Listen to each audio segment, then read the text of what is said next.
नमस्कार दोस्तों तकदीर के खेल बड़े निराले होते हैं। किसी को इस जीवन में इस बात का अंदाजा नहीं हो पाता कि उसकी तकदीर में क्या लिखा है, लेकिन इतना जरूर है कि कर्म ही आपकी तकदीर लिखते हैं। इसलिए कर्मों के आधार पर तकदीर आपके साथ क्या क्या खेल खेलती है ये किसी को नहीं पता है, लेकिन आपके कर्म इतने अच्छे होने चाहिए कि आपकी तकदीर आपके साथ कम से कम खेल खेले। मेरी आज की कहानी का शीर्षक है तकदीर का खेल। सूरत में एक हीरा व्यापारी था। उसका अपने कारोबार में बड़ा नाम था। उसके 2 पुत्र थे जिनके नाम रामलाल और श्यामलाल थे। रामलाल को अपनी दौलत का बड़ा घमंड था, जबकि श्यामलाल एक बहुत ही दयालु और अनुशासित व्यक्ति था। रामलाल में जहां ईर्ष्या और बेईमानी जैसे गुण थे, वहीं श्यामलाल में इसकी प्रवृत्ति बिल्कुल नहीं थी। जब दोनों बेटे बड़े हुए तो उन्होंने अपने पिताजी के कारोबार में हाथ बटाना शुरू कर दिया। कुछ समय पश्चात उनके पिताजी की मृत्यु हो गई और सारा कारोबार उन दोनों बेटों के हाथ में आ गया। अब रामलाल चूंकि बहुत ही तेज तर्राट लड़का था, सारा कारोबार उसने अपने हाथ में ले लिया और जमकर बेईमानी करने लगा। नकली रत्न को असली समझकर बेच देता था। बड़ा उन्मादी हो गया था, लेकिन श्यामलाल को इस बात की भनक भी नहीं थी। रामलाल की बेईमानी का उसे इल्म नहीं था, लेकिन उसके व्यवहार को देखते देखते उसे सारी बात समझने में देर नहीं लगी। रामलाल को श्यामलाल की करतूतों का बड़ा दुख हुआ।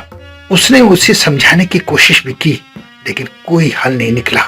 उल्टे रामलाल उससे खफा हो गया और व्यापार में बंटवारे का बहाना ढूंढने लगा। बंटवारे के लिए भी उसने साजिश रची और घर में इस तरह कलह का माहौल पैदा हो गया और इस तरह रामलाल सारे व्यापार पर कब्जा कर बैठ गया। श्यामलाल चूंकि दयालु और सज्जन व्यक्ति था, इसलिए वो कुछ नहीं कर सका और थक हार कर उसने दूसरी जगह अपने व्यापार का ठिकाना बनाया और यही काम उसने दूसरी जगह शुरू किया।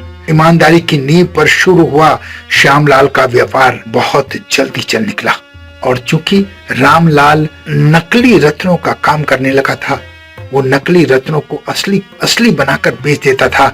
इसलिए उसकी साख को जोरदार धक्का लगा और उसका व्यापार सिमट कर रह गया।